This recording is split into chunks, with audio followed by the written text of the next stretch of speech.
Good morning, Washington. How you doing, everybody? Hi, it's Big Dave here on GCRTV.com. Just reading my Washington Post this morning. Look, they got the little puppy picture here on the front page of the little doggy.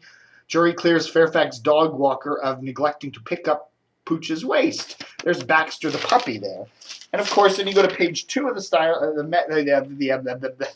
the Metro section. There's another picture of Baxter, and more about Baxter. I really like Baxter. Lots of pictures of Baxter today on the in the Post. Quality journalism there. I tell you. Interesting. We put the radio ratings out the other day. We get them weekly, right? Weekly PPMs come out we had the third week of October, and as usual, WTOP was at the first. That's in the 12 plus ratings. Well, interesting thing. I looked at the 25-54 numbers for both sexes for the third week of October, and look at this: earthquake, or better yet, earthquake.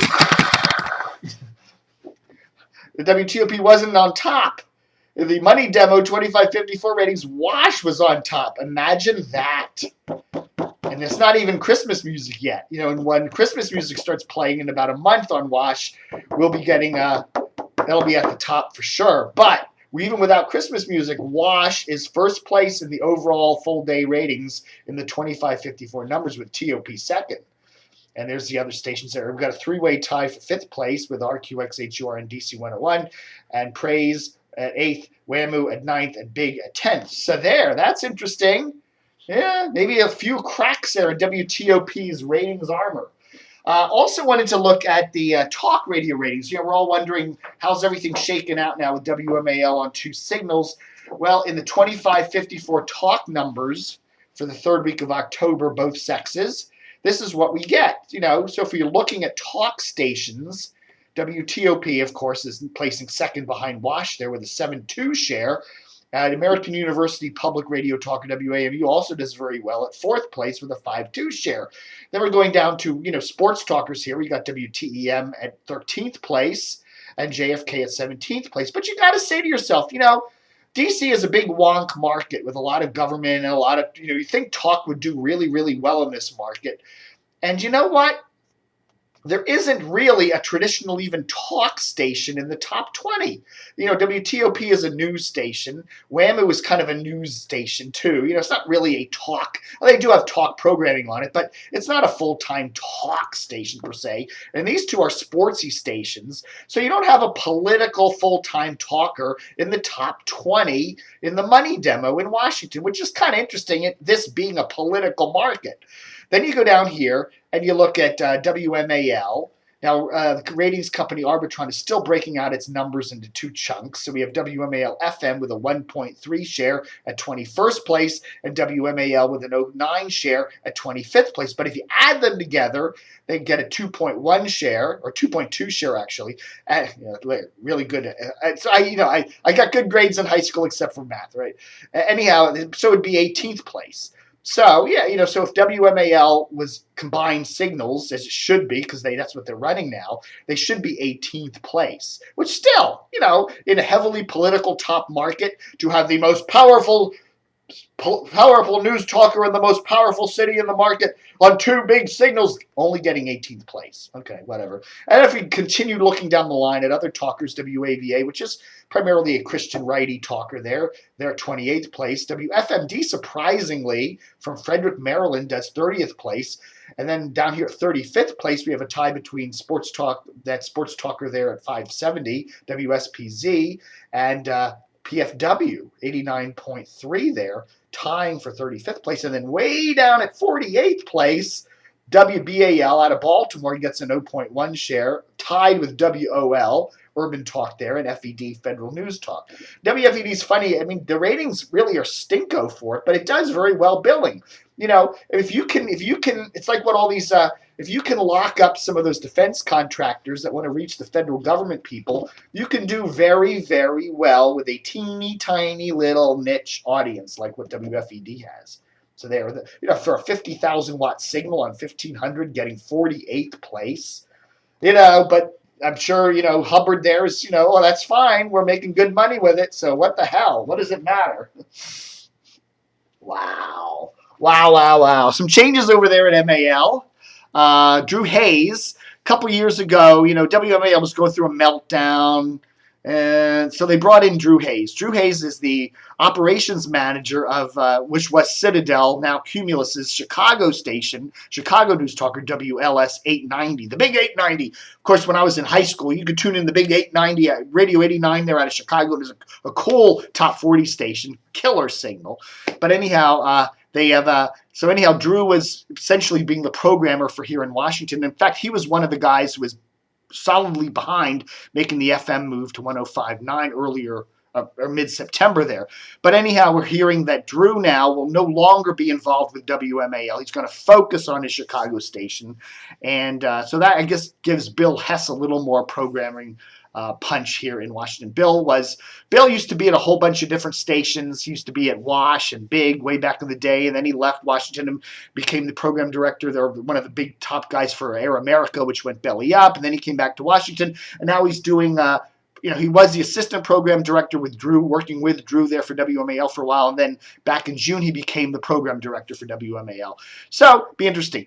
I don't see a lot of honestly, I have to tell you this. With WMAL's move to FM, they really need to make a lot more changes than what they're doing.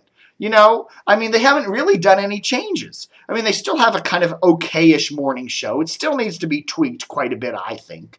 But they also really need to put a local PM drive show on the station, afternoon drive show. They're running Sean Hannity. Sean Hannity's numbers here in Washington aren't very good.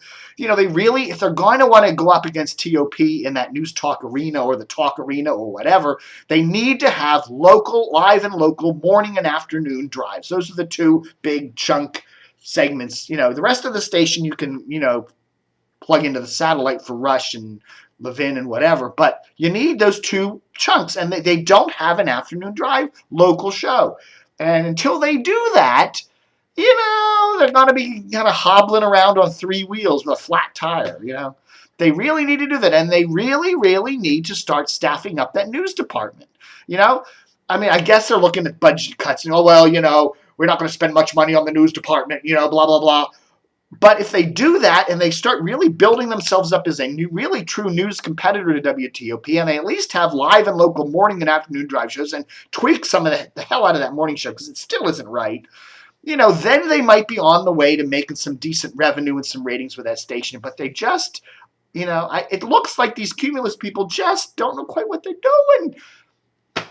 I don't know. Well, anyhow, we're hearing about maybe more cuts at Cumulus, so who knows. Also hearing about some cuts over there at Metro Traffic in Silver Spring, some nasty stuff coming down the road there. They recently merged with Clear Channel, which also has traffic operations. So obviously, you've got Clear Channel traffic over here and you've got Metro traffic over here. Obviously, they don't need duplication.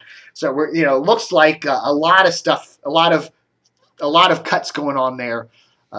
On one side or the other, so we shall see how that all shakes out. But Lisa Baden and some folks like that, who do the morning, Julie Wright, they both work for Metro Traffic, even though you see them or hear them on WMAL or whatever radio, they're on what Lisa does the morning traffic on Channel 7 and Julie's over on Channel 5, and they also do radio stuff, but they both work for Metro Traffic. So interesting to see how that all shakes out. And other news, of course, WTOP pulled out of Metro Traffic. WTOP used to have Metro Traffic doing its traffic reports, but at the beginning of this year, they pulled out and started their own traffic department. So they do their own traffic. So interesting there. So we shall see some shakeouts probably coming down the pike for that. So there. So, it's not a fun time to be in the broadcasting business right now with the recession and all these consolidations and lots of cuts and stuff like that. Also, a lot of rumblings that Channel 7 may start a 4 o'clock newscast. We reported that rumor yesterday. We heard from an insider over at the station saying they're giving it serious consideration. Anderson Cooper has a new talk show that replaced Oprah, and it's doing like 68% worse than, they're seeing a huge audience loss there at Channel 7 at 4 o'clock, which is the lead into their 5 o'clock news. So, I hear from Bill Lord. He's a good guy. And he says, no, we're solidly behind Anderson. We have no changes to put in a 4 o'clock newscast, whatever. We're going to keep Anderson at 4. And I think that's just to smooth over things with the syndicators and stuff like that, because WJLA, they have to do that. It's part of the business. You can't be bad-mouthing a station, a show that you're running, you're paying to run or whatever. So anyhow, That's the public view. We're sticking with Anderson, but I really think if Anderson's numbers continue to tank for November and December, you're going to see Channel 7 putting a 4 o'clock newscast on, competing directly there with Channel 4. You mark my words, okay? If Anderson's numbers don't come up suddenly, and I don't see any reason why they would, I bet you I'd say it's an 80% chance Channel 7 will be doing a 4 o'clock newscast by early 2012. So there. All right, folks, that's Big Dave for you today here on DCRTV.com. It's the 26th of October. Have a good one. Cut. Pray!